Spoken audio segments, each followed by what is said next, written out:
soul to soul, soul to soul. Your best teacher is your last mistake. Dear viewers, welcome to the show, Soul to Soul Talk Show. Today, we have with us Sister Mary from USA. Sister, a very warm welcome to the show, Soul to Soul Talk Show. Thank you. Very nice to be here with you today. Sister, tell us about the difference between religion and spirituality. For me, I was raised with religion. I loved God, but I rejected the practices and the constraints, and I guess more than anything else, I rejected this emphasis that I had to believe what I was told. I've always rebelled against that my whole life. And so for me, spirituality was a field that I entered in my search for the truth.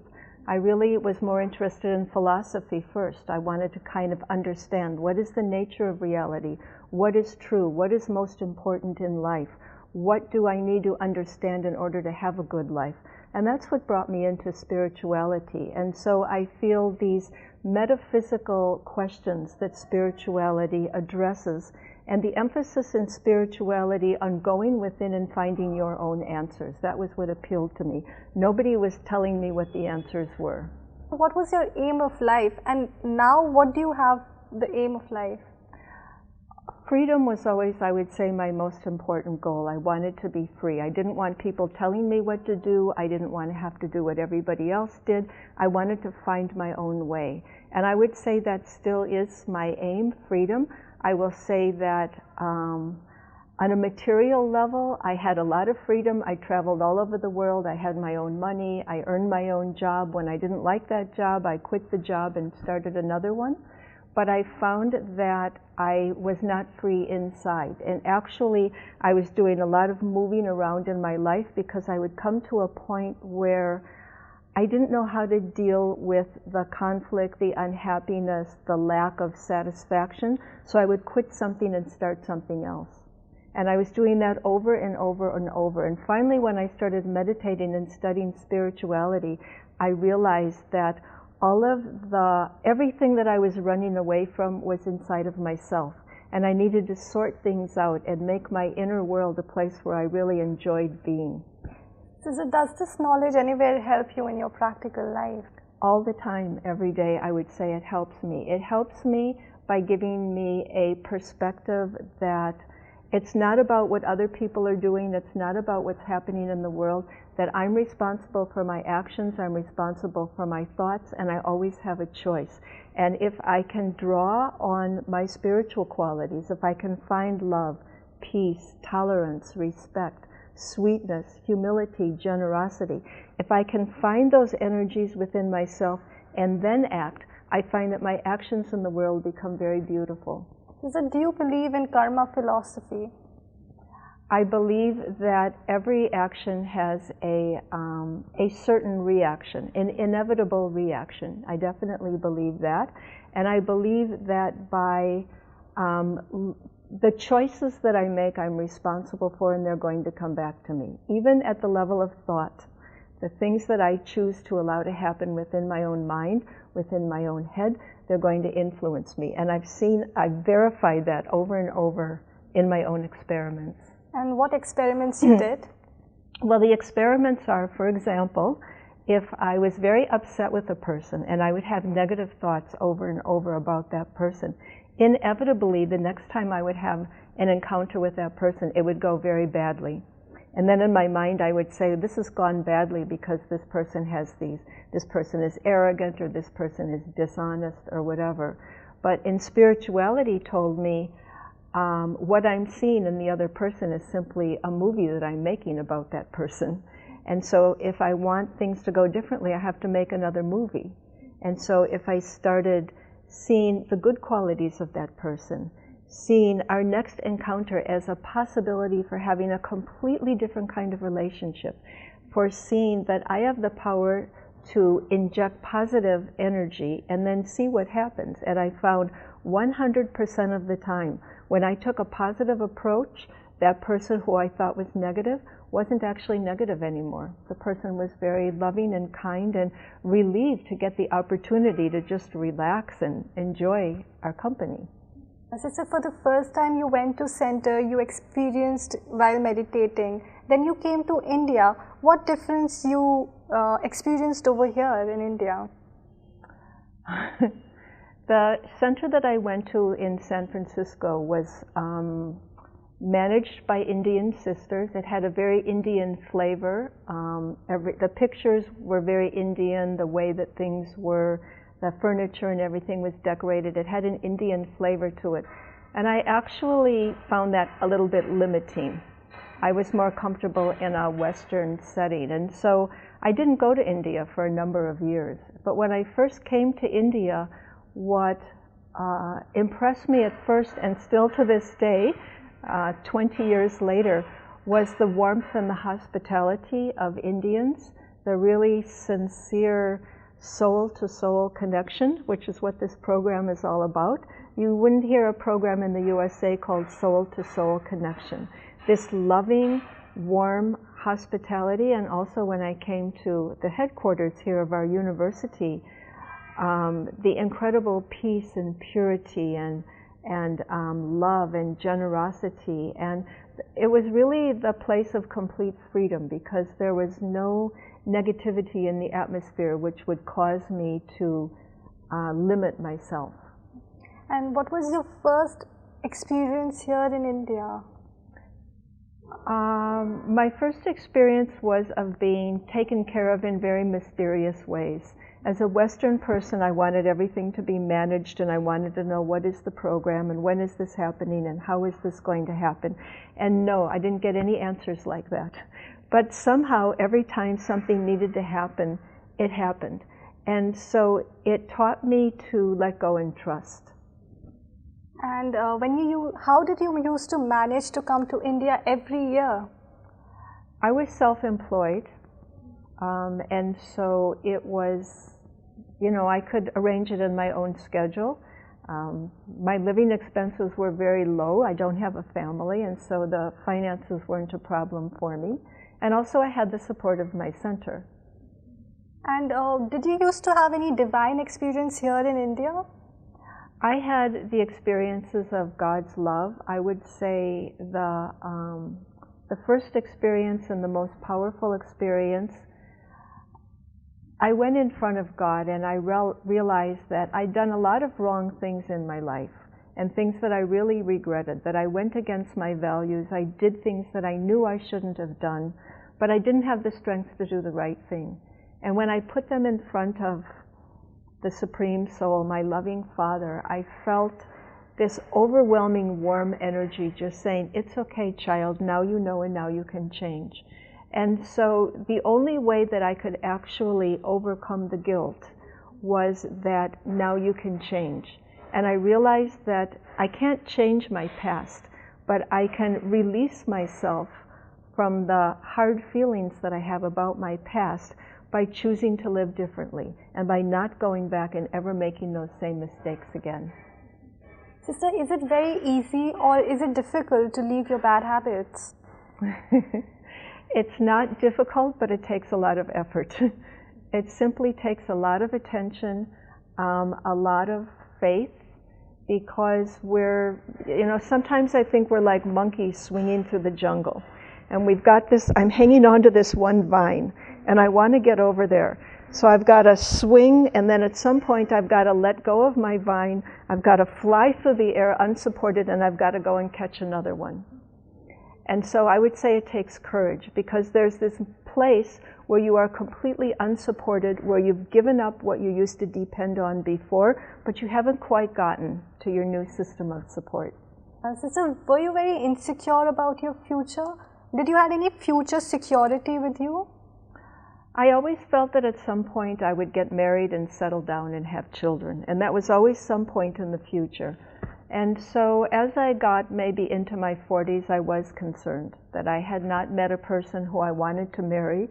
I didn't really know anybody who I wanted to marry, but I still wanted to get married. And I did have that feeling, I would say a little bit of insecurity and also feeling of personal failure.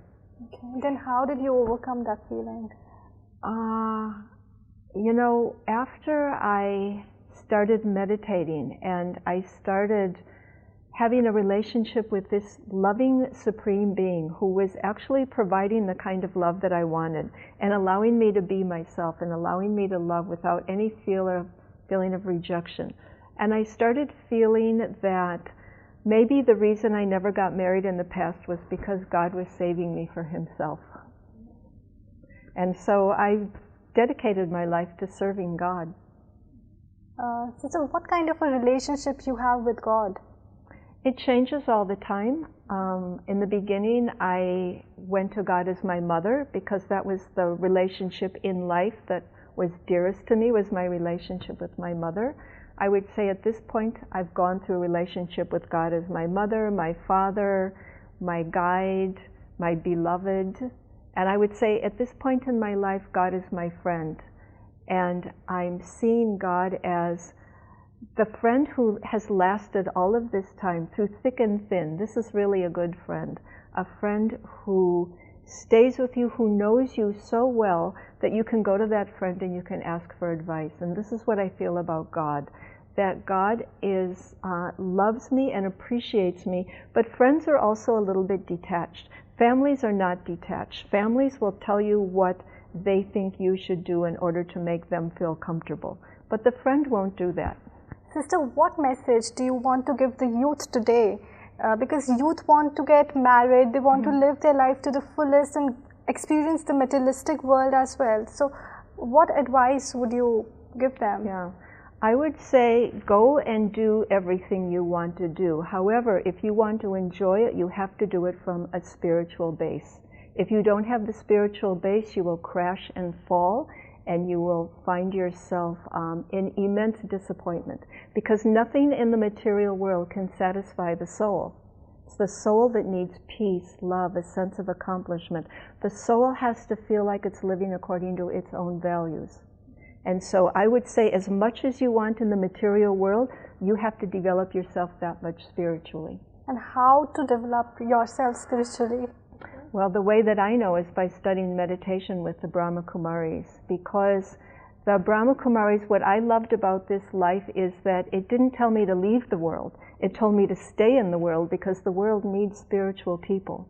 But it told me to know myself, know my good qualities, use my good qualities in the world, in whatever role that I have, keep my job, stay with my family, be with my friends, but do it as a fully evolved and enlightened and developed spiritual being. Sister, were you very disheartened with the world at that time when you came in contact with the Brahma Kumaris? I was very angry. I grew up, I went to college in the 60s, which was at a time of a lot of rebellion against the status quo. I was very angry at the hypocrisy in the world. I was very angry at the violence, the greed. I got involved in political action. I was involved in political protests. It got me nothing. I mean, it got me nowhere. It just got me more angry, basically. And I hung out with a lot of people who were also angry. And so I think if I had not discovered spirituality at this point in my life, I would be a bitter old woman. And so I started realizing that anger is simply internalizing it and playing it all over inside of myself.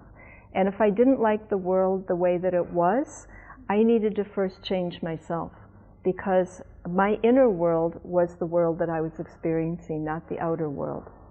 So what was the first thing that you left after coming in contact with the Brahma Kumaris? What was it? Your lifestyle, food habits? What was it? One thing I always felt was I should never give anything up. I should only trade up. And so I did a series of trades.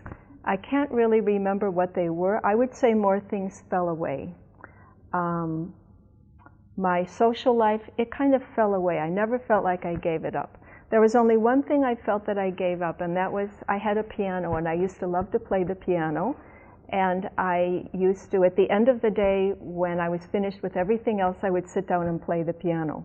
But if I played the piano at night, it meant I wouldn't be able to get up in the morning for early morning meditation. And so I made the decision that meditation was more valuable to me. So I considered it a trade-up. Okay. This is somewhere down the line, the spirituality disconnects you from the whole world. So is it a good thing? I would say spirituality connected me with the world, because in my, my sense of anger at what was going on in the world, there were many people I couldn't relate to. I felt very superior to most people. I felt they didn't know anything. They had the wrong beliefs. They had the wrong lifestyle. I was very judgmental, which really isolated me from anybody except those people who were like me, or I thought were interesting to me, or people who I thought were useful to me.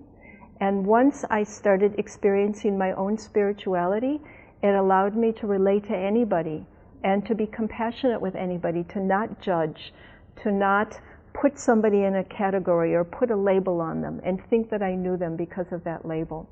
I would say it really allowed me to experience life much more fully.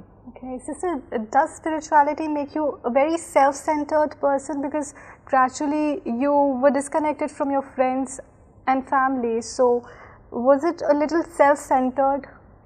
It was at a point in my life, I would say. I approached it from a self-centered point of view, because I felt that that was the only way that I could do it.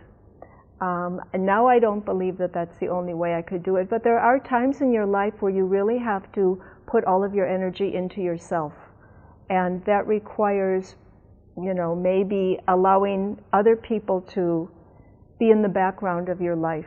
I could have explained that to other people better. At this point in my life I can do that, but at that point in my life I didn't know how to do that.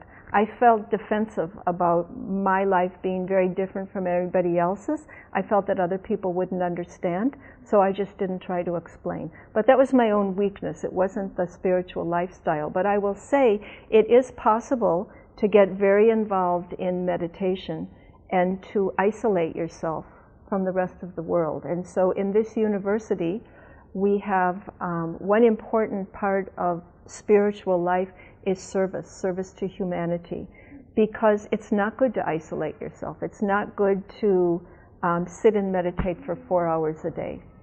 We need to have that time of silence, but then we need to take that silence, fill ourselves with power, and then go out and do something good for the community. So normal norms are that you give more than you get. So is it true? Well, they also say to give is to receive. And so it's good to give more than we get, because that actually means that we're receiving more on a spiritual level. Everybody feels they give more than they get. And so who knows who actually does. But to give means that there's different ways of giving. One way is to give because I feel obligated, or to give because I think I will get something in return, or to give simply because I'll look good. That's one way to give, and that depletes me. And if I give in that way, I will definitely feel like I'm giving more than I'm receiving, and I will always feel depleted. But another way to give is to fill myself with love and respect and happiness and tolerance, and then to just let it flow. And when I'm just letting it flow, I don't have that feeling that I'm giving, but I have a desire that other people are happy and their well-being is taken care of. And so as those energies flow through me, I'm experiencing them first. What is the purpose of your life after coming into this spiritual knowledge? Through the spiritual knowledge, I have discovered that I am a divine being, that is my nature. And so I feel the purpose of my life is to return to my own original divinity, to be able to step away from all of these add-ons. Before I was a spiritual person, I used to think that I needed more value in my life. I needed to add more things on. I needed to add on influential friends. I needed to add on places in the world that I visited. I needed to add on world premieres that I attended, and all of these add-ons would give me more value. And once I started exploring my spirituality, I realized you can't add on to a soul. It's complete and perfect as it is. It just simply has to be expressed. And so my goal in life now, my purpose in life now, is to become the very best that I can, and then just be there in whatever I do, to put my best energy into it, to be able to serve whoever comes in front of me, even if it's a tree. That's part of my life also. And how would you serve a tree, for example? Well, that's a good question. How can you serve a tree? The Brahma Kumaris have a project called Yogic Agriculture, where we have been experimenting in using meditation in different phases of the growing process of plants, vegetables, fruits, and flowers. And through scientific studies, they have demonstrated that meditation actually helps plants grow better. You get more fruit, you get more nutrition. And so I love gardening, and I never had time for gardening, but when I heard about this project, it gave me an excuse. I planted a flower garden, and I would go out in the morning and drink my tea sitting in the garden, and I would meditate, and I would give peaceful vibration to all the flowers. So one thing that happened was the flowers that were next to where I used to sit were flourishing, and the flowers farther away were growing in the direction of where I used to sit. And I found that was quite remarkable. But another thing, which I didn't think would happen, is the doorbell started ringing, and people started just coming to the door, knocking on the door and saying, "What is this meditation center about? Can I come in? Tell me what you do here." Okay. Sister, please share one of your best experiences you've had while meditating after coming in contact with the Brahma Kumaris. I've had many good experiences. I can't say that there's one that stands out, and the reason for that is they get better and better and better all the time. So I will just tell you about the experience I had this morning. In my meditation, I was going to the Supreme Soul, and I was saying to the Supreme Soul, "You're my friend." And sometimes what you go to your friend and you say, "If there's anything that I'm doing wrong, tell me what it is, because then I can improve," and you can trust your friend. And so I went to the Supreme that way this morning, and I said that. And the things that I got were so sweet. And one of the things that God said to me was, "You talk too much." And it was true. It's not that I don't talk a lot with my mouth, but when I'm supposed to be meditating, I think a lot. And it was just such a sweet way of saying that to me. And I just said, "I just love you. You're such a good friend. You tell me the right things, and you say them in such a sweet way, and then you give me the help." And so I said to God, I call God Baba. I said to Baba, "So you just kind of tap me on the shoulder during the day when you find my mind going too fast, just to kind of remind me. And then I'm going to come to you, and I'm going to go into silence." One last thing I would like to ask you. If you wouldn't have been a BK, then what would you have been now? That's a really scary thought. I don't think my life would have any meaning, because there is no meaning outside of spirituality. We're spiritual beings. And without meaning, there's nothing but emptiness and frustration. So I'm really grateful. I feel I'm grateful that I found this, but on the other hand, I feel that it was inevitable, because this was what the soul needed, and this is what the soul desired. And the soul's deepest, purest desires are always fulfilled. And sister, from now on, after 10 years, where do you see yourself? I see myself pretty much where I am right now, but freer, more content, more powerful, and more able to serve humanity, and even the trees. Sister, how does this knowledge benefit the whole world? We're all souls, and as souls, we all share certain things in common.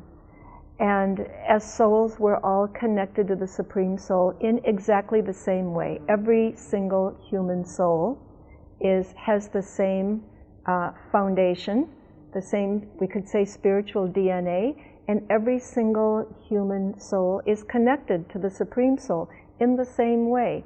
And so this university teaches spiritual knowledge about the soul and the Supreme Soul. This is who we are. This is what our life is about. This is where we came from. This is where we're going. This is how we move forward in life. And so no matter what religion or philosophy or walk of life a person is, That's just a role that we're playing. We're all deep down inside, we're all souls, and souls need spiritual understanding, and this university provides that. What kind of spiritual understanding we receive over here, sister? How the soul functions, what the qualities of the soul are, that a soul is fundamentally peaceful. Love is an energy of the soul. We don't need to get love. We don't need to look for love. We are love.